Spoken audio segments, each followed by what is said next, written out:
For the last 48 hours, all eyes have been on the handful of states where the presidential race is still too close to call. But the ballot counting going on in places like Georgia and Arizona also continues here in Indiana. WRTV's Cornelius Hawker shows you how the process has been playing out in Marion County more than 2 days after President Trump was declared the projected winner in Indiana. It's Thursday after Election Day, and dedicated workers are still counting votes at the Marion County Vote Center, and they'll be here until every single one is counted.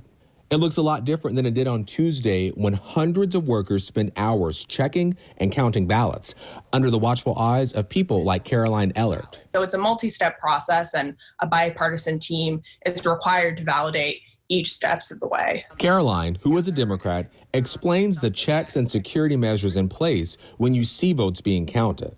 For counting absentees, it's a bipartisan team that goes through every single ballot. They check signatures. Each person checks each signature. They match that. Then it goes to a different set of bipartisan teams, and they check that the precinct on the ballot matches the precinct on the envelope. And then they check that there are 2 clerk initials on the back of the ballot. So it's a multi-step. And only then, after all those checks, can a vote be counted. What's happening in Marion County is going on across the country in battleground states. Caroline says the public should have confidence that any votes being counted here in Indiana or elsewhere are all legitimate because of the security measures in place. We all come together at that point, Democrats and Republicans, just to carry out the process that is dictated by state law. But we all come together in that moment to make sure that folks get the results of the elections as quickly as possible, but as accurately as possible. County election boards certify results in 10 days after the election. Then the state certifies the results. That certification provides the authority to swear in newly elected office holders and how we get official election results. Working for you, Cornelius Hawker, WRTV. We reached out to the Marion County Republican Party to get one of their vote watchers to talk for this story, but they did not get back to us. This election is driving home the point that every vote matters, but in a reliably red state like Indiana, some voters may not feel that's true. WRTV's Cameron RIDLE caught back up with the organizers of Souls to the Polls to see how they plan to keep Hoosiers engaged for the next election, no matter how big or small. Souls to the Polls went well.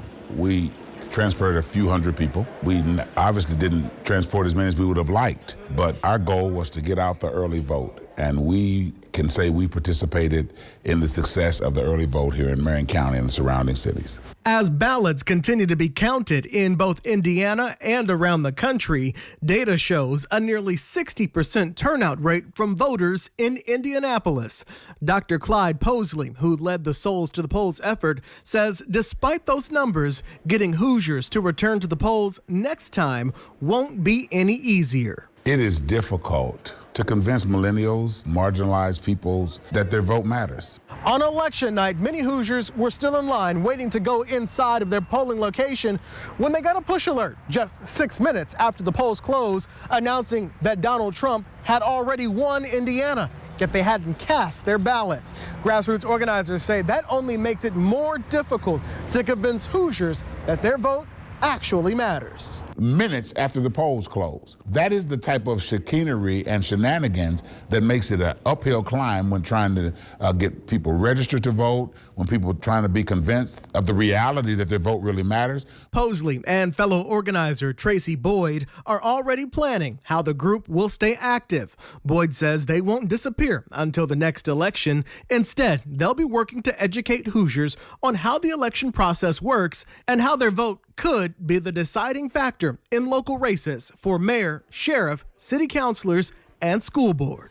It's super important because if you don't have something in your community, then that's city. And then if you have something that requires funding, it might be state or it might be federal. And if we tie those pieces together, then people may feel more empowered to be involved. Cameron RIDLE, WRTV. Several Hoosier voters tell WRTV no matter who they voted for, how they voted, or how long they waited, it was well worth it.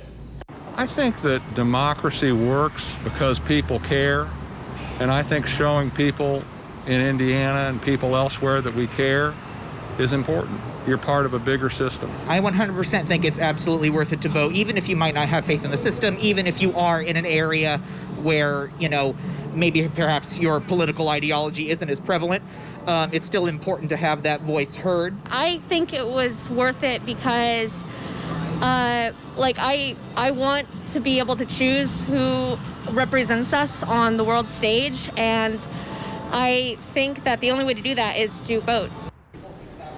It's never too early to start planning for the next election. For more information about dates, deadlines, and more, go to indianavoters.in.gov. And now to the forecast. WRTV Chief Meteorologist Kevin Gregory joins us now, helping you prepare for another beautiful day. Kevin, it has been just so nice lately. It's always easy to prepare for a beautiful day, isn't it? Yes. Lay out your shorts and a short sleeve These are the shirt forecasts I like to listen to.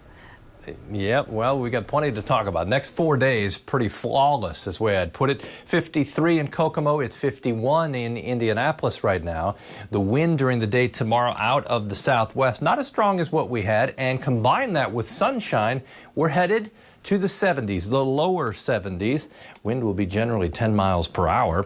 As far as the rest of state temperatures from north to south, we're way above the average high. That's the average high. You're looking at 58, and then these are the predicted high temperatures for tomorrow, and they're not the warmest within my forecast.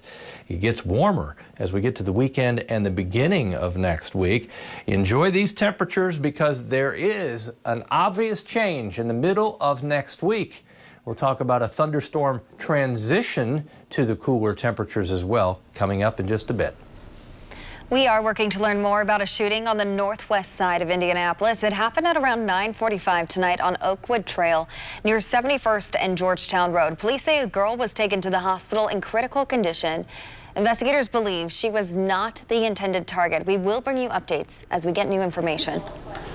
IMPD's chief says that he hopes the release of video evidence in a police shooting is a step toward greater transparency. The footage is from security cameras and an officer's body camera. This happened in September at an apartment complex on the east side. Police say 2 people shot at each other as officers walked up to respond to a report of a disturbance. Police say officers thought the shooting was aimed at them, so they returned shots, hitting a man in the arm. Video shows them providing aid to that man and the woman he's accused of shooting. Chief Randall Taylor says releasing this evidence is part of an effort to build trust with the community. We understand the desire to have the transparency. I'm not against that in any way, and I'll do my part to make sure that that we get these types of things out. Pastor David Green, Sr. is the president of the Concerned Clergy of Indianapolis. The group has been pushing for increased transparency from IMPD. He agrees that this kind of transparency can help build trust between the community and police, but he says the department cannot pick and choose when it comes to releasing video. He hopes this is a new standard for all critical incidents. The key is going to be consistency. The key is, you know, while we did it on this particular shooting, because historically there have been times when footage has been released, but we don't have consistency. And then we look at another shooting where there's maybe things have leaked out through the community and IMPD doesn't release it. Chief Taylor says that won't be the case. You can watch the full video on our website at WRTV.com. Now to the latest on the spread of COVID-19 in Indiana. The state continues to report record cases and hospitalizations. Today's update from the State Department of Health shows 4,462 new positive cases between October 23rd and yesterday. That is the first time the daily update has topped 4,000. The state also set a new high for hospitalizations with 1,948. Remember, those are people, not numbers, and people are also taking care of those who are suffering. These patients are dying alone in the hospital at times, which is very difficult for our staff. There's a lot of tough conversations that we have to have. Dr. Mark Luchtemeier is the Chief Medical Officer with IU Health Methodist and University Hospitals. He tells me the current state of things is difficult because there seems to be more of a disconnect about the severity of the virus compared to the first wave. Hospitals are also facing staffing shortages while current workers are fatigued. And that's what I worry about from a burnout and from a wellness standpoint is, we can keep up a pace for a short period of time. Much harder to do that over a long run. And this marathon just hasn't stopped. So if you think about the life of a hospital cycles throughout the year. So sometimes you're busy, sometimes you're not as busy. We know respiratory viral season in the wintertime, we're prepared to be busy. But sometimes during the summer months, you have that option to take some time away, to recoup and refresh. We didn't have that opportunity this year. Dr. Lechtenmeyer stresses that you can help ease the strain on hospitals and help save lives simply by wearing a mask, social distancing, and avoiding social gatherings. Anyone who lives or works in Indiana can still get a COVID test for free. There are no other requirements. You can register at an Optum site at lhi.care/COVID testing or by calling 888-634-1116. You can also register at a community test site. The link is on the State Department of Health website. Schools that are very tuition dependent, they can't lose many students and really be hurting financially. The pandemic could change how colleges and universities operate forever. Coming up, what that means for students and staff. And if you need a boost getting back into the job market or are thinking about making a career change, a program that provides free training and resources is looking for students.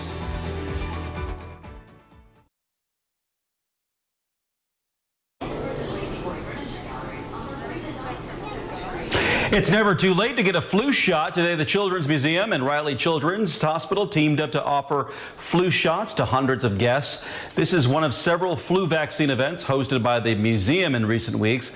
Health officials say it's important for everyone who can to get a flu shot. All children from all the way as young as 6 months of age up to the elderly are eligible to get the flu vaccine, and it's important that all ages get it. The more people who get it in a family, the better the cocoon that can happen, and so we can protect more people that way. Doctors say the flu shot is even more important this year to avoid a twindemic of the seasonal flu and COVID. You can get a flu vaccine at many locations, including a doctor's office, pharmacies like CVS and Walgreens, or local health departments. Now to the forecast. It was a great day and night to be out on Monument Circle. Kevin joins us now, tracking more sun and unseasonably warm temperatures. Kevin. Yeah, Amanda, I think we've extended kind of outdoor dining here for a while longer, and you will see a big temperature hit in the middle of next week, but then we should bounce back after that. 51 in Indianapolis right now. It's 5 degrees warmer up in Lafayette. These are current temperatures, and remember, we'll be very warm over the next few days. Here are a couple headlines for you. I can describe warm, sunny, and dry. That's your next 4 days. Some of that may be record warmth Sunday and Monday. We'll zero in on transition day Tuesday as thunderstorms are possible along a strong cold front. There's the front. This is 7 p.m. Tuesday night. I'm just kind of jumping ahead because with everything staying the same here in the short term, you might wonder, all right, when's it going to change? And there's your answer. Tuesday night, we'll have to keep our eye on the potential for strong to severe storms late Tuesday into Tuesday night. Definitely opens the door to colder temperatures. Monday, we're at 75. Tuesday, still in the low 70s ahead of the thunderstorms, and then you see what happens. Wednesday, partly cloudy and temperatures in the lower 50s. We do have a little secondary season. Anytime we're making these seasonal transitions, severe storms are possible. Don't forget the Storm Shield app. It is free for your phone. Back to the next few days. Tomorrow, Saturday, and Sunday, that's how nice it will be. The record Sunday, 76, and you can see we forecast 75 for the high. Sunshine tomorrow. Comfortable temperatures at 71. Tomorrow afternoon, just about all of central Indiana at 70 or above. And it will be a great night for Friday night football in the 50s with a clear sky. 7-day forecast, as I mentioned, status quo, not much changes through Monday. The change Tuesday, increasing chance for thunderstorms late in the day. Definitely cooler, and you will change the way you dress. Wednesday and Thursday, 50s for highs when we're back into the 30s for lows. But that's down the road. Concentrate on the warm stuff here the next few days. My eyes are on it, Kevin. COVID-19 has left many people jobless, forcing them to look for other work and possibly change careers. That's why WRTV's Hiring Hoosiers initiative is more committed than ever to connecting you to opportunities. The Washington Township Adult Education Program is offering free job skills training to any Marion County resident right now impacted by the pandemic. The program serves about 1,800 students a year and offers a range of career training in high-demand industries set by the Indiana Department of Workforce Development. They are trying to find people who are unemployed or underemployed to enroll for this session by November 15th. We're having people who are coming to us from the hospitality industry, the restaurants who are really struggling to get the hours they used to get, and they're deciding to make that change at this point in their life. Thanks to new funding, if you don't have a high school diploma, the program can pay for your high school equivalency exam. Plus, they have free classes and tutoring sessions. For more info, go to hiringhoosiers.com and click on this story. The pandemic could change higher education forever. Some universities are cutting majors, others are cutting staff and tenured professors. Scripps reporter Dan Grossman takes a look at the personal toll of these losses and what it means for the future. This is, in a lot of ways, a career-ending move. 4 months ago, Susan Ramlow never thought she'd be here. I will tell you that everybody seemed to think that they were on the hit list as soon as they found out that it existed. Everybody I talked to. She figured her 26 years of tenure, her international recognition, her work ethic would ensure her job security. My exit interview took all of 5 minutes. Instead, she now sits in her home in Ohio as a former physics professor at the University of Akron, along with 96 others who were cut to save money back in July. I still had hope until the arbitrator's decision, and I pretty much cried for 3 days. The pandemic has exacerbated serious economic challenges some schools have been battling for years as birth rates in the country decline and higher education isn't as prioritized as it used to be. When COVID arrived, we chose to cancel our increase in tuition, room, and board. That had a financial cost for us. Rock Jones is the president of Ohio Wesleyan University, a school that just cut 18 majors from its curriculum.